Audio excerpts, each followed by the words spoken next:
Welcome to Gaming Fin, your channel for everything related to the gaming industry and the stock market, the financial markets. And my friends, today we talk about Ubisoft.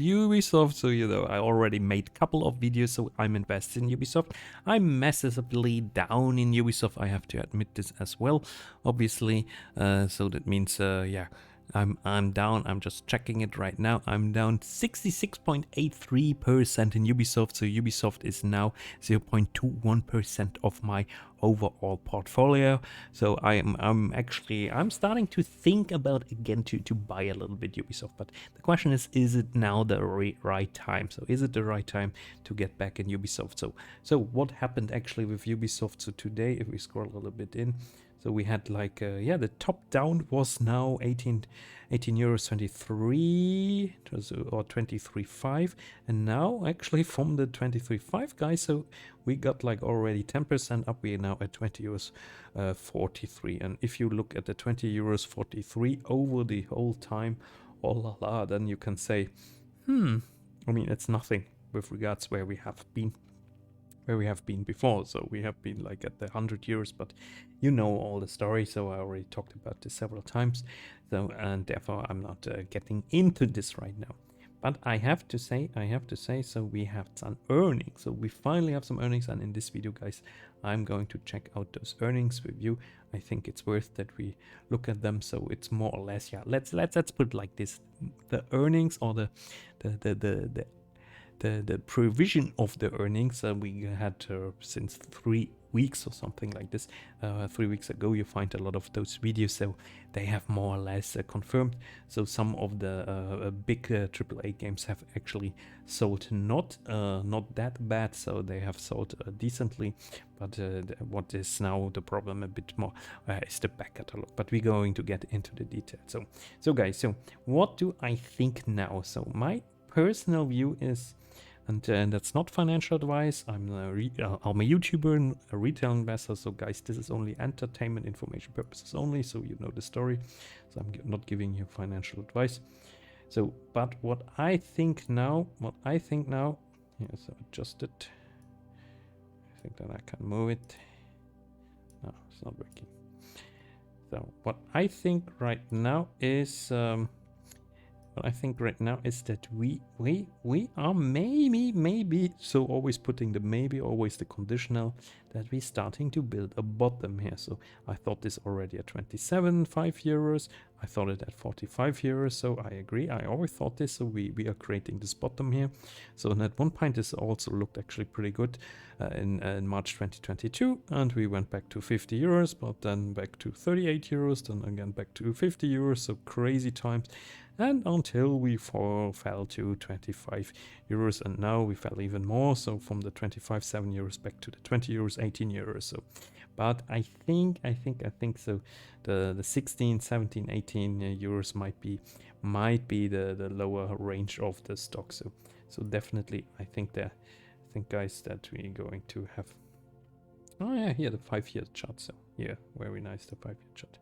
So I think there are some possibilities that we might start building a bottom here, but it's also possible, of course, that we go back to the 15 euros range, and then that we then finally see that the stock is improving. So everything is also a bit related, that we say now minus 400 million income revenue for this year, so the coming year, and then plus 500 for the next year. I think it was 500. We're checking this also again more in detail. So this means when this year is over, so 23 is going to be not a very good year for Ubisoft. But on the other hand, there's so much negativity in Ubisoft that there's also some I would say some room for positive surprises with maybe new games like the Avatar game.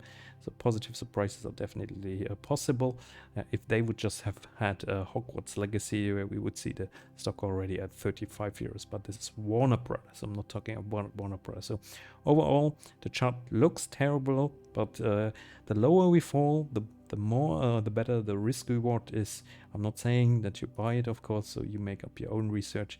I'm not responsible for your losses, because you're mostly going to lose if you invest in stocks that people talk about on YouTube. So Ubisoft report third quarter 2022-23. So guys, now it gets a little bit more technical. So if you enjoyed the first part of this video, then and you don't want to go with me through this text, then I already say thank you, and please leave me a like and a comment and a subscription there. So what do we have in million euros in the last 9 months? So we have the sales are actually 6.1% up. The net bookings are minus 2.6%.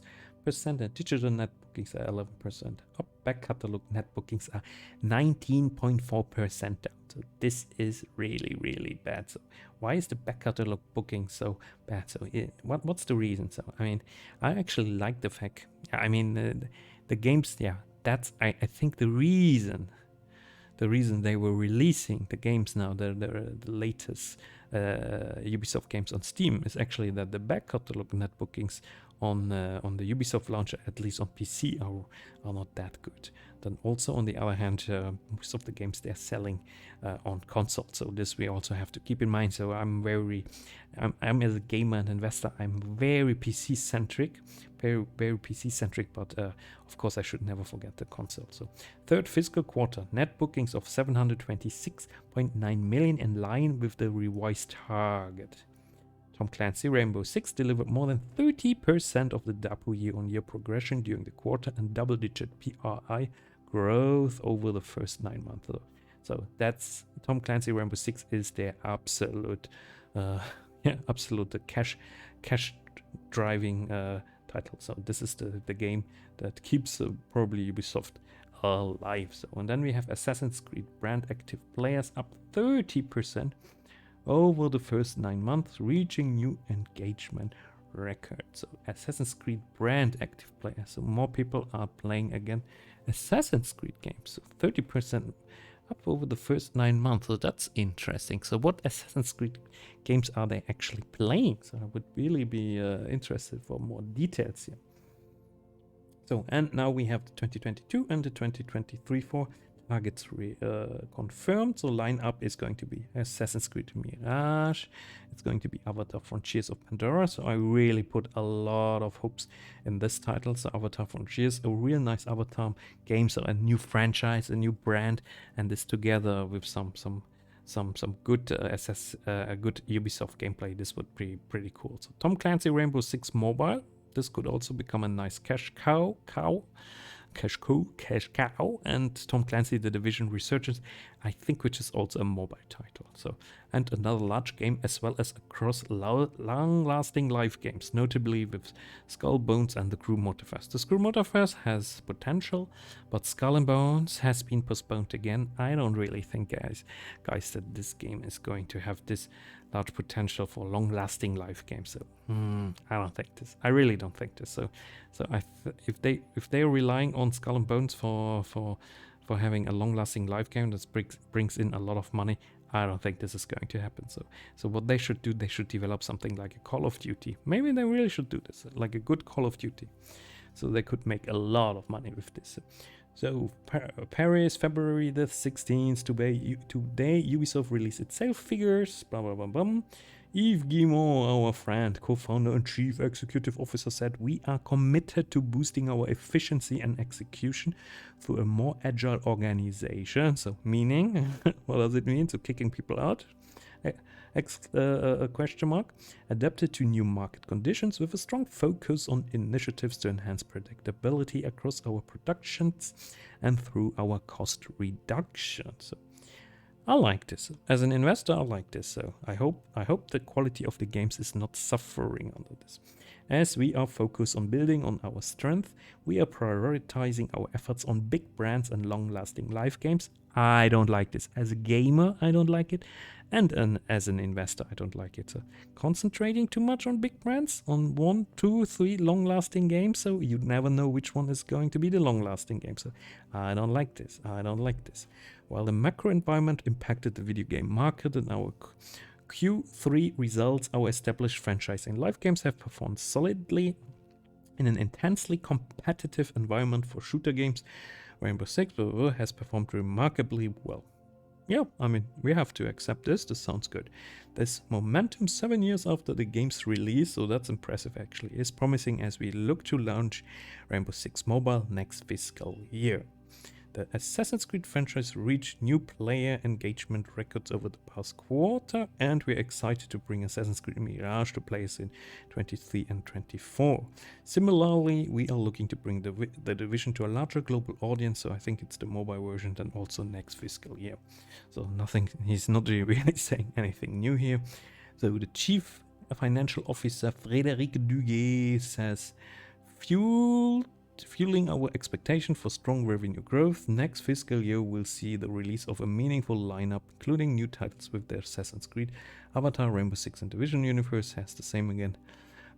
Players will have the opportunity to test and discover several of our upcoming long-lasting live games, including the Crew Motorfest, Skull and Bones, as well as starting to our first cross-platform technical test for XDefiant. So this is a first-person shooter, I think also free to play, so that's very important.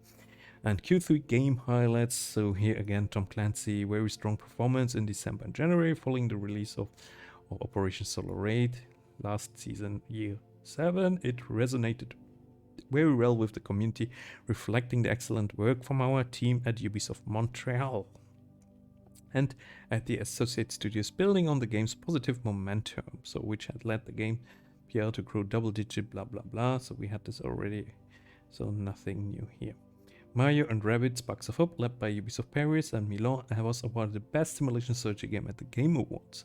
Thanks to positive player reception, upcoming high-quality post-launch content, word of mouth, we expect the game to be a long-term seller. So first they said the game was not so successful, and now we're expecting it to become a long-term seller. So, so what happened actually in the change of